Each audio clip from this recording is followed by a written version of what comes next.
ihr seid auch wieder da. Moin! Ja, herzlich willkommen. Und herzlich willkommen auf der Frankfurt am Main, einem Einsatzgruppenversorger der Deutschen Marine. Und ihr seht selbst, Alpha 1412, unsere Kennung. Mein Name ist Hendrik, ich war selbst 13 Jahre lang Marineoffizier. Heute bin ich Reservist und stolzer Teil der Besatzung des Einsatzgruppenversorgers Frankfurt am Main. Und wir sind für euch unterwegs auf dem Indo-Pacific Deployment 2024. Ja, wir sind hier oben auf dem F-Deck. Foxtrot-Deck könnte man nach NATO-Alphabet sagen. Und weil das hier die Frankfurt am Main ist, haben wir auch einen der schönsten Plätze an Bord, die wir hier haben, nach einem der schönsten Plätze in Frankfurt benannt. Nämlich, das ist der höchste Schlossplatz.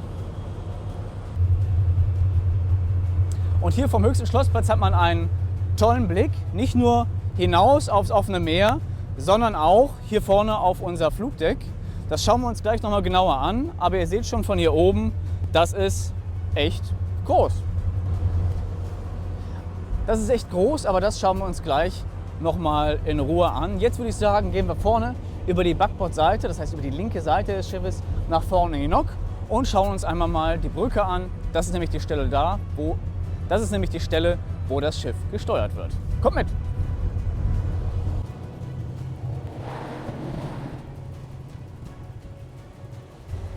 Hier stehen wir jetzt auf einer der Nocken. Die Nocken sind offene Teile der Brücke und hier aus so einer Nock haben wir eine besonders gute Rundumsicht nach Achtern, das heißt nach hinten, genauso wie nach vorne und zu den Seiten an der Backbord-Nock, logischerweise nach Backbordseite. Und da seht ihr schon ein anderes Schiff fahren, das ist die Fregatte Baden-Württemberg. Denn auf diesem Indo-Pacific Deployment sind wir nicht alleine, sondern sind in einem kleinen Verband unterwegs. Die Fregatte Baden-Württemberg, eine der neuesten Fregatten, die die Deutsche Marine hat. Und wir, der Einsatzgruppenversorger Frankfurt am Main.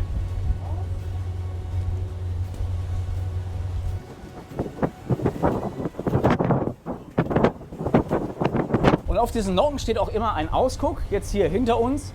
Und der hält Ausschau, so könnte man sagen, und unterstützt seine Seewache dabei, unser Schiff immer gut und seemännisch sicher zur See zu fahren. Das ist besonders relevant, wenn wir zum Beispiel auch durch die Nordsee fahren oder auch hier durch hiesige Gewässer und alles, was so im Meer rumschwimmt, von Müll über Fischernetze, auch über Container, die außenbords gegangen sind für so ein Schiff gefährlich. Neben militärischen Bedrohungen, die noch dazukommen. Und jetzt lasst uns reingehen über die Brücke. Vorne mittig am Fenster seht ihr einen Pardiopter. Das ist der Platz des Wachoffiziers. Er führt seine Seewache und steuert im Auftrag des Kommandanten das Schiff. Es gibt den mehr oder weniger schönen Spruch, der WO, also der Wachoffizier, stirbt am Pardiopter. Was so viel meint wie, der WO steht hier vorne, er sitzt nie. Und das kann bei einer Wache von 4 Stunden und mehr auch mal echt lang werden. Und ihr seht, auf der Brücke ist noch eine Menge mehr Personal. Das ist die Seewache der Brücke. Sie wird vom Wachoffizier geleitet und gemeinsam fahren sie das Schiff sicher zur See. Eine meiner Aufgaben an Bord ist es, bei der Ausbildung der WO-Schüler zu unterstützen. Als so eine Art Fahrlehrer, könnte man sagen. Ja, das war die Brücke und jetzt gehen wir auf runter Richtung Flugdeck.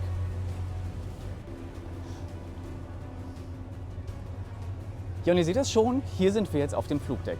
Das haben wir eben schon vom höchsten Schlossplatz aus gesehen, vom F-Deck. Und ihr seht, von hier unten ist das Ganze nochmal deutlich größer. Einen BRS haben wir hier draußen stehen auf dem Flugdeck und den zweiten haben wir hier drinnen stehen im Hangar. Und das ist einer unserer Hauptwaffensysteme hier auf dem Einsatzgruppenversorger Frankfurt am Main. Der zweite BRS steht im Hangar und wir machen uns auf den Weg weiter nach vorne, denn hier sind wir ganz hinten. Wir gehen bis nach ganz vorne.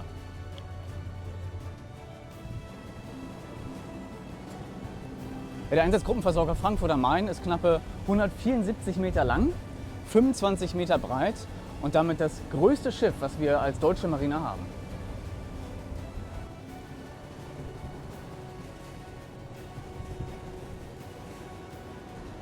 Hinter mir seht ihr unser RAS-Portal, unsere RAS-Station. RAS steht für Replenishment at Sea und das ist eines unserer Hauptwaffensysteme hier auf dem Einsatzgruppenversorger. Denn als Einsatzgruppenversorger sind wir, wie der Name es schon sagt, Versorger. Und diese Einrichtung da vorne, die jetzt hier schon klargelegt ist mit den gelben Tampen am Boden und dieser großen Kupplung an den Drahtseilen, das ist unser System, um andere Schiffe zu versorgen mit Frischwasser, mit Kraftstoff oder, wenn wir wollen, auch mit ganzen Paletten voller Material. Und das ist eine ganz große Komponente, wofür wir geschätzt werden und wo wir ganz viel Mehrwert in den Verband bringen können. Auf der anderen Seite, unser zweites großes Hauptwaffensystem, wenn man so sagen möchte, sieht jetzt hier sehr grau aus, das sogenannte IMERZ.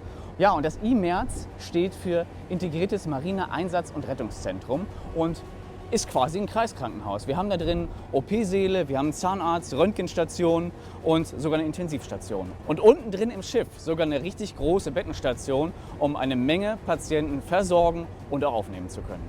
Und jetzt geht's wirklich ab nach vorne.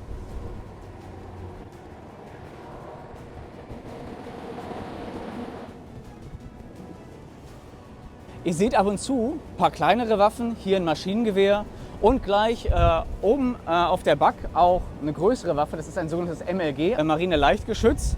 Und ja, wir sind ein großer Versorger. Natürlich sind wir dennoch bewaffnet, nicht nur mit unseren Hauptwaffensystemen zur Versorgung und zur sanitätsdienstlichen Versorgung, sondern auch um uns zu schützen, um uns zu verteidigen.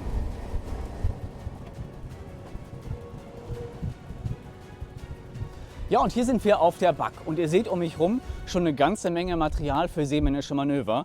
Hier seht ihr unsere Ankerkette, ihr seht einen Spill, ihr seht eine ganze Menge Leinen. Das, was hier gefahren wird, das ist Seemannschaft. Also wir ankern, wir gehen Anker auf, wir legen an. Hier werden aber auch genauso Schleppverbindungen übernommen zu Schleppern oder auch zu anderen Schiffen. Hier passiert sehr, sehr viel Seemannschaft und hier sind wir ganz, ganz vorne. Und ein Stückchen kommen wir noch, aber dann sehen wir wirklich Wasser und Bugwulst.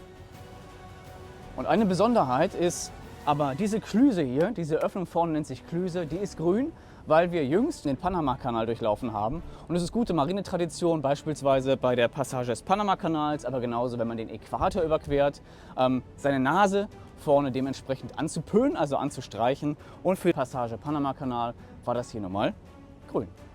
In diesem Sinne möchte ich mich hier ganz vorne auf der Back von euch verabschieden. Ich wünsche euch ganz viel Erfolg und ganz viel Spaß und ja, kann mich nicht mit dem Sonnix im Blick verabschieden, aber vor allem von einem Blick ganz vorne von dem Einsatzgruppenversorger Frankfurt am Main für euch unterwegs auf dem Indo-Pacific Deployment 2024.